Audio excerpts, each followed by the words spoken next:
چھوٹا چھوٹا ہوتا ہے میں کہ گردن ہے اور پوٹا پوٹا ہی ہوتا ہے. گردن ہے اور پوٹا پوٹا ہی ہوتا ہے. کھرا ہمیشہ کھرا ہے، کھوٹا کھوٹا ہی ہوتا ہے. نئے نظام کی بڑھتے سنتے عمر گزر گئی ساری.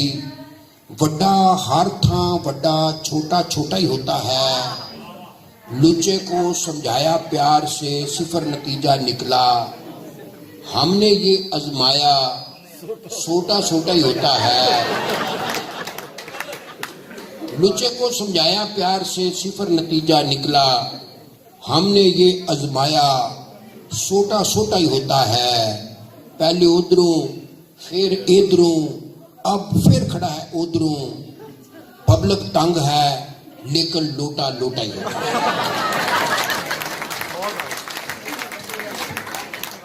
اب میں دو چیزیں آخر میں سنا کے جانا چاہوں گا. ایک چھوٹی سی نظم ہے، نظم کو عنوان ہے کہ لوٹا کیا ہے. لوٹا کیا ہے؟ ٹوٹی والا کارآمد ایک پانڈا ہے. اچھا وہ ایسے بندہ برسگیلے گفتگو جیسے کو بات کر لیتا ہے تو میری بات ہوئی تو لوٹا کیا ہے؟ ٹوٹی والا کارآمد ایک پانڈا. تو میں نے ایسے کہا دیا، میں کہ یہ جو لوٹا ہے یہ دنیا کا واحد برتن ہے جس کو ٹوٹی لگی ہوئی ہے. اچھا بعض بندے ہوتے ہیں ان کو نا ہر بات میں لوچ تلنے کی عادت ہوتی ہے. وہ ایک ایسے بندہ تھا اس کو لوچ تلنے کی عادت تھی، کھڑا ہو گیا چلو بھی یار میں نے غلطی کاری دی ہے، چلو درگزر کر لے بندہ. نہیں کہہ رہے نہیں جی یہ تو لوٹے کو صرف ٹوٹی نہیں لگی ہوتی، چائے دانی کو بھی ٹوٹی لگی ہوتی. تو خیر بات تو اس کی ٹھیک تھی لیکن میں نے بھی اپنی عزت بچانی تھی نا، تو میں نے کہا بات کو ذرا گول مول کر دوں.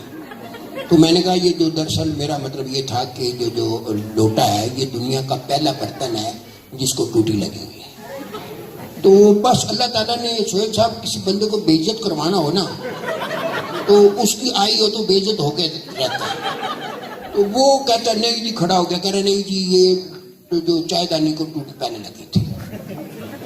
اوے میں کیا اللہ کے بندے، تجھے اگر عقل سلیم کی ایک رتی بھی ہوتی تو تجھے پتہ ہوتا کہ انسان کو چائے دانی سے بہت پہلے لوٹے کی ضرورت پڑ چکی تھی. وہ پھر جب اس کی اللہ نے اس کو بے عزت کروایا تو پھر خاموش ہوا. اور جی وہ لوٹا کیا ہے؟ ٹوٹی والا کارآمد ایک پانڈا ہے جو ٹوائلٹ اندر موضوع وقت پہ کام آتا تھا، اب وہ پارلیمنٹ کے اندر مشکل وقت میں کام آتا ہے. لوٹا کیا ہے؟ ٹوٹی والا کارآمد ایک پانڈا ہے جو ٹوائلٹ اندر موضوع وقت پہ کام آتا تھا، اب وہ پارلیمنٹ کے اندر مشکل وقت میں کام آتا ہے. اللہ جانے چنگا پلا معزز بندہ لوٹا کیسے بن جاتا ہے، مخلوقات میں اشرف ہو کر چھوٹا کیسے بن جاتا ہے.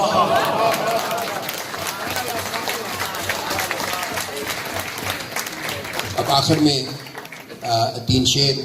یہ فرمائش ہے، ایک کامران کامی صاحب نے فرمائش کی تھی اور دوسرا وہ سلمان صاحب ہیں ان کے بچوں کی طرف سے بھی نا ایسے ہی پتلی گلی میں سے فرمائش آئی تھی.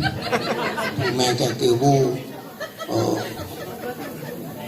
اس کا رشتہ نہ ہونے کا باعث اس کا ابا تھا. اس کا رشتہ نہ ہونے کا باعث اس کا ابا تھا. سب حیران تھے اس نے ایسا ابا کہاں سے لبا تھا. اور سمجھ نہیں آتی بتی تاریں وہ کس سے بخشائے. اس کی ماں تو فیڈر تھی اور سکے دودھ کا ڈبہ تھا. اس جگہ پر کافی لوگ کی منتیں مانگنے پہنچے پچھلے ورے جہاں پر ہم نے مویا ککڑ دبا تھا.